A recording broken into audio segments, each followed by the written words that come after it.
قوة إلا بالله العلي العظيم. أعوذ بالله من الشيطان الرجيم. بسم الله الرحمن الرحيم. إن الله وملائكته يصلون على النبي يا أيها الذين آمنوا صلوا عليه وسلموا تسليما. صلى الله على سيدنا محمد وآله وصحبه وسلم. اللهم صل على محمد وعلى آل سيدنا محمد وعلى آل سيدنا محمد मुस्तफा जाने खुदा को खुदा जाने मोहम्मद मुस्तफा को. अल्लाहुम्मा सल्ले अला मुहम्मद वअला आलि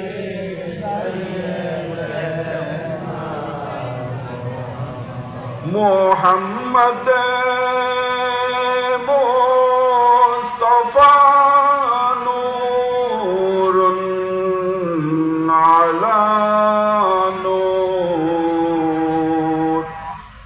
ज़मीनो आसमान नूरुन अला नूर. अल्लाहुम्मा सल्ले अला मुहम्मद वअला आलि सय्यिदना. अल्लाह क्या मुबारक नामों है. अल्लाह अल्लाह आशिकों का कामों है. अल्लाहुम्मा सल्ले अला मुहम्मद वअला आलि सय्यिदना. জীবনে হবে কি তোমার দিদার ইয়া রাসূলুল্লাহ. জীবনে হবে কি তোমার দিদার ইয়া রাসূলুল্লাহ. এ আশায় রয়েছি আমরা গুনাহগার ইয়া রাসূলুল্লাহ. এ আশায় রয়েছি আমরা গুনাহগার ইয়া রাসূলুল্লাহ. জাহানে যেদিকে তাকাই দরদি আর তো কেহ নাই জানে যেদিকে তাকাই দরদি আর তো কেহ নাই তুমি যে এই গোলামদের হও মদদগার ইয়া রাসূলুল্লাহ জীবনে হবে কি তোমার দিদার ইয়া রাসূলুল্লাহ। উপস্থিত হাজরানে মজলিস, দরবারে বারিয়া শরীফের সমস্ত মুরিদান, আশেকান, ভক্তবৃন্দ, মতলববাসী, আপনাদের সবাইকে আমার পক্ষ থেকে আসসালামু আলাইকুম ওয়া রাহমাতুল্লাহি ওয়া বারাকাতুহু। বিশেষ করে আল্লাহ পাক রব্বুল আলামিন একজন মাহবুব ওলি হযরত শাহ জিবারি দাবাজান কেবলা আলমের একজন মুরিদ আশেক মর্তুজা চাচার উসিলায় আজকে আমরা সবাই এখানে একসাথে একত্রিত হয়েছি। আপনারা জবাব দিবেন, জবাব না দিলে কথা বলে ভালো লাগবে না। আমরা সবাই বলি এই জন্য আলহামদুলিল্লাহ। তাহলে এইখানে এসে কি আমাদের ক্ষতি হয়েছে না ভালো হয়েছে? এইখানে আপনারা যেভাবে আছেন, ওইদিকে পর্দার আড়ালে মা বোনেরাও আছেন, সবাই কিন্তু এসেছেন এখানে যে রসুলে পাক সরকারে দো আলম সাল্লাল্লাহু আলাইহি ওয়াসাল্লামের এবং আল্লাহর মকবুল ওলিগণের প্রেমের কথা, আল্লাহ রসুলের ভালোবাসার কথা এখানে আলোচনা হবে বিধায় আপনারা শুনতে এসেছেন, ঠিক কিনা? কারণ এইখানে যদি এই ধরনের আলোচনা না হতো আপনারা আসতেন না। এখানে এমনও লোক আছেন যাদেরকে দাওয়াত দিলেও আনা সম্ভব না, কিন্তু ওই নবীর প্রেম অন্তরের মধ্যে ধারণ করে আছেন, আউলিয়া ইকরামের মহব্বত অন্তরে ধারণ করে আছেন, সেই জন্য ওনারা আল্লাহ রসুলের ভালোবাসার এই মজলিসের মধ্যে এসে পৌঁছেছেন। সবাই বলি সুবহানাল্লাহ। আমাদের দেশের অনেক উলামায়ে কেরামগণ সরকারে দো আলম সাল্লাল্লাহু আলাইহি ওয়াসাল্লামের শান মান আজমতে, শান মান বলতে আল্লাহ রসুলের ইজ্জতের মধ্যে আঘাত হয়ে এরকম নাউজুবিল্লাহ অনেক কথা বর্তমানে বলে কিনা? বলে। আল্লাহ রসুল সাল্লাল্লাহু আলাইহি ওয়াসাল্লাম একদিন বিচার করতে গেলেন, একজন কাফের এবং একজন সাহাবী ছিলেন। বিচার করার পর আল্লাহ রসুল কি করলেন? যেটা সত্য সেটা বলেছেন। এটা রসুলের কাজ কিনা? এটা রসুলের কাজ, সত্যকে সত্য বলা, মিথ্যাকে মিথ্যা বলা।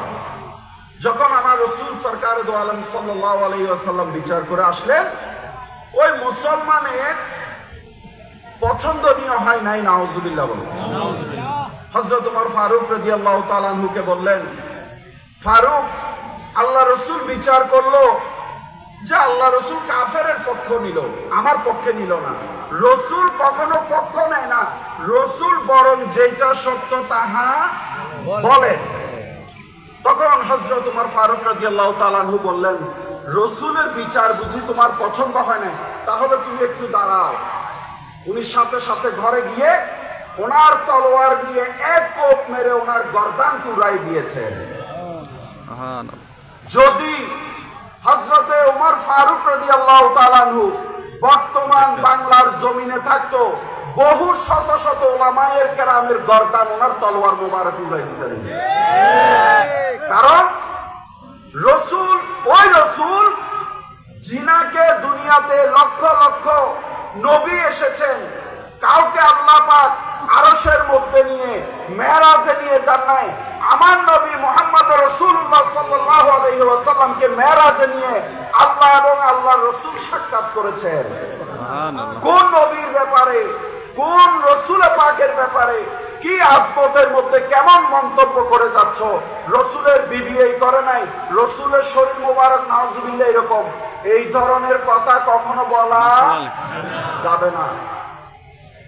যেখানে যান, যদি আপনার কাছে এলম থাকে, উত্তর দিতে পারেন, আপনি উত্তর দিবেন।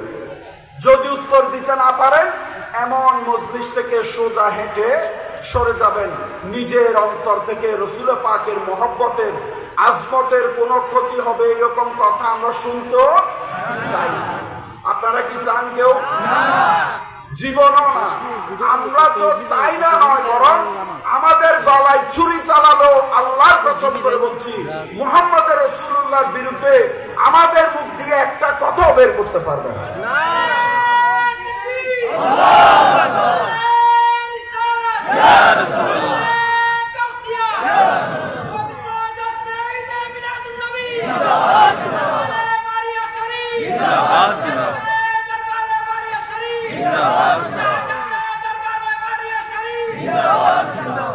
যদি আজকের এই মজলিস, এখানে অনেক লক্ষ লক্ষ টাকা খরচ হয়েছে না? হয়েছে। যদি এই টাকাগুলো মর্তুজা কাকা মনে করেন উনি রেখে দিত, আপনারা কেউ কিছু বলতে পারতেন না। উনি এই মাহফিল করার উদ্দেশ্য হলো যে আমি যেই রকম আমার প্রিয় মুর্শিদ আল্লাহ রসুলের প্রেমিক সৈয়দ আব্দুল বারী বাবাজান কেবলা যেভাবে আমার রসুলকে চিনেছে, অন্তত চাঁদপুরের মধ্যে এই মাহফিলের উসিলায় আপনারাও যেন ওই রসুলকে চিনতে পারেন, সেই জন্য এই মাহফিল। বর্তমানে যে জমানা আসছে, গিভ এন্ড টেকের জমানা, দিলে তারপর একটা না একটা রেস বদল হয়। অর্থাৎ টাকা দিলে মাল দিবে, মালামাল না দিবে যতক্ষণ টাকা দিবে না, ঠিক কিনা? আমরা বাঙালি লাভে লোহা আলগায়, অলাভে ফোলাও আলগাই না। তো এইরকম দিনই খেদমত এগুলা করার একটাই উদ্দেশ্য, যে রসুলের প্রেমিক হওয়ার জন্য আল্লাহওয়ালার সোহবতে বসে ওই আল্লাহওয়ালাগণের যখন কথা শুনবেন, রসুলের মনের মধ্যে আপনার প্রেম ধারণ হবে, তখন আপনি নবী প্রেমিক হিসাবে গণ্য হবেন। হযরত বিলাল রাদিয়াল্লাহু তাআলা, আমি রসুলের প্রেমিকের অবস্থা বলছি আপনাদেরকে। আল্লাহ রসুল সাল্লাল্লাহু আলাইহি ওয়াসাল্লাম ইন্তেকাল করার পর হযরত বিলাল রাদিয়াল্লাহু তাআলা উনি মদিনা শরীফ থেকে বাহিরে চলে যায়। ইন্তেকালের রসুলের প্রায় 6 মাস থেকে 1 বছরের মধ্যে আমার রসুল ওনাকে স্বপ্নে দেখান যে বিলাল, তুমি কি আমি রসুলকে দেখতে মন চায় না? বলুন না সুবহানাল্লাহ। তখন হযরত বিলাল রাদিয়াল্লাহু তাআলা ঘোড়া নিয়ে ওই ঘুম থেকে উঠে সাথে সাথে মদিনা মুনাওয়ারার দিকে রওনা করলেন। মদিনা মুনাওয়ারা এসে রসুলের রওজায়ে আকদাসের উপর পড়ে কান্না করছেন। রসুলের রওজা শরীফের উপর পড়ে কান্না করছেন। পাশে হুজরাখানায় হযরত ইমাম হাসান এবং হুসাইন রাদিয়াল্লাহু তাআলা আনহু বলছেন, কে আমার নানা জানের এখানে কান্না করছে? তখন এসে দেখলেন হযরত বিলাল রাদিয়াল্লাহু তাআলা আনহু কান্না করছেন। ইমাম হাসান এবং হুসাইন রাদিয়াল্লাহু তাআলা আনহু ওনারা হলেন এক একজন রসুলের উপরের অংশ, আরেকজন হলো রসুলের শরীরের বদন মোবারকের নিচের অংশ। হুবহু ইমাম হাসান এবং হুসাইন রাদিয়াল্লাহুর সাথে মিল আছে। যখন কান্না করছেন, হযরত আবু বকর সিদ্দিক ইমাম হাসান এবং হুসাইন রাদিয়াল্লাহু তাআলা আনহুকে বললেন, আপনারা একটু বলুন যে আজকে মদিনাতুল মুনাওয়ারায় হযরত বিলাল রাদিয়াল্লাহু তাআলা আনহুকে আযান দেওয়ার জন্য, কারণ রসুল চলে যাওয়ার পর অনেক দিন হযরত বিলাল রাদিয়াল্লাহু তাআলা আনহুর আযান ওনারা শুনতে পাচ্ছেন না। আর উনি তো ওই বিলাল যার আযান শোনার জন্য প্রথম আসমানে ফেরেশতা কুল চলে আসে। তাহলে এটা আমার আপনার আযানের মতো। আরে রসুলের মতো হওয়া তো দূরের কথা, হযরত বিলালের কাছাকাছিও তো যাইতে পারবে না। তখন হযরত বিলাল রাদিয়াল্লাহু তাআলা আনহুকে যখন আওলাদে রাসূলগণ হুকুম করলেন, হযরত বিলাল রাদিয়াল্লাহু তাআলা আনহু মিম্বারে উঠলেন, আল্লাহু আকবার বললেন, আশহাদু আল্লা ইলাহা ইল্লাল্লাহ বললেন। হযরত বিলাল যখন আযান দিতেন, প্রত্যেকবার আশহাদু আন্না মুহাম্মাদুর রাসূলুল্লাহ সাল্লাল্লাহু আলাইহি ওয়াসাল্লাম বলার সময় নবী মুহাম্মদুর রাসূলুল্লাহর চেয়ার মোবারকের দিকে তাকাতেন যখন নবী জীবদ্দশা হায়াতে জিন্দেগিতে মদিনা শরীফে ছিলেন। তখন রসুল যখন ওই চেয়ার মোবারকে বসতেন, হযরত বিলাল তাকানোর সাথে সাথে আল্লাহর রসুল মুস্কি হাসি দিতেন। তখনই আশহাদু মুহাম্মাদুর রাসূলুল্লাহ বলা শেষ হতো হযরত বিলাল রাদিয়াল্লাহু তাআলা। হযরত বিলাল রাদিয়াল্লাহু তাআলা যখন ওই চেয়ারের মধ্যে আমার রাসূল পাক সাল্লাল্লাহু আলাইহি ওয়াসাল্লামকে আযানের মধ্যে আশহাদু আন্না মুহাম্মাদুর রাসূলুল্লাহ বলতে ওই চেয়ার মোবারক যখন খালি দেখেছেন, উনি সাথে সাথে মদিনা শরীফের মসজিদের মিম্বর থেকে মাথা ঘুরাতে ঘুরাতে মিম্বর থেকে গড়াতে গড়াতে নিচে পড়ে ইন্তেকাল করেছেন। কোন প্রেমিক ওনারা? ওনারা কোন ধরনের প্রেমিক ছিল? এখন বর্তমানে যদি আপনারা আমারে নাউজুবিল্লাহ একটু 19-20 ওই যে কথা যারা আল্লাহ রসুলের মহব্বত সম্পর্কে বুঝে না, আমার মানুষ সাধারণ মানুষকে যদি একটু বুঝাই দেয় বলবে যে হ্যাঁ এরকম মনে হয়। কিন্তু যারা প্রকৃত আশিকে রসুল, রসুলের গোলাম, ওনাদেরকে সারা দিন যদি রসুলের বিরুদ্ধেও কথা বলো ওনাদের কিছু যায় আসে না। কারণ ওনার অন্তরের মধ্যে নয়, ওনার আপাদে মস্তক সমস্ত কিছু রসুলের প্রেম উজাড় করে দিয়েছে।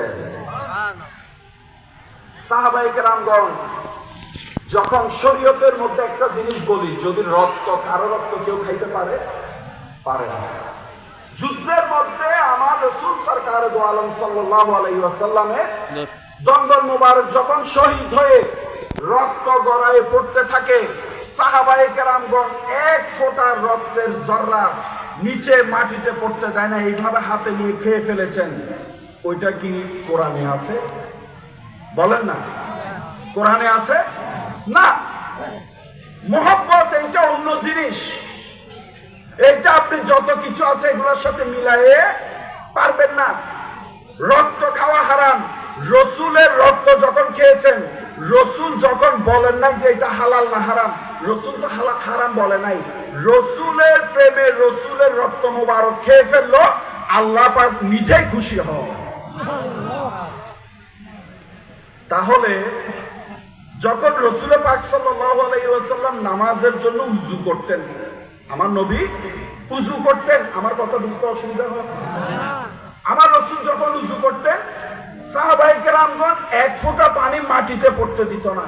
এইভাবে রাসূল উযু করতেন, পানিগুলো এইভাবে নিয়ে নিয়ে খেয়ে ফেলতেন।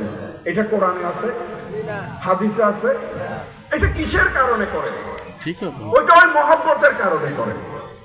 এবং ওই পানি খাওয়ার পর যদি বাহির থেকে কোনো সাহাবায়ে কেরাম এসে ওই পানি না পায়, তখন ওই যে সাহাবী পানি খেয়েছেন ওনার হাতটাকে নিয়ে নিজের বুকের মধ্যে মালতেন, যেহেতু উনি পানি পায় নাই, অন্তত ওনার হাতে পানি লেগেছে, এই হাতটা হলো আমার বুকে লাগে। বলেন সুবহানাল্লাহ। নবীকে সাহাবায়ে কেরামগণ ওই রকম করে ভালোবেসেছেন, ওই রকম। নারে তাকবীর।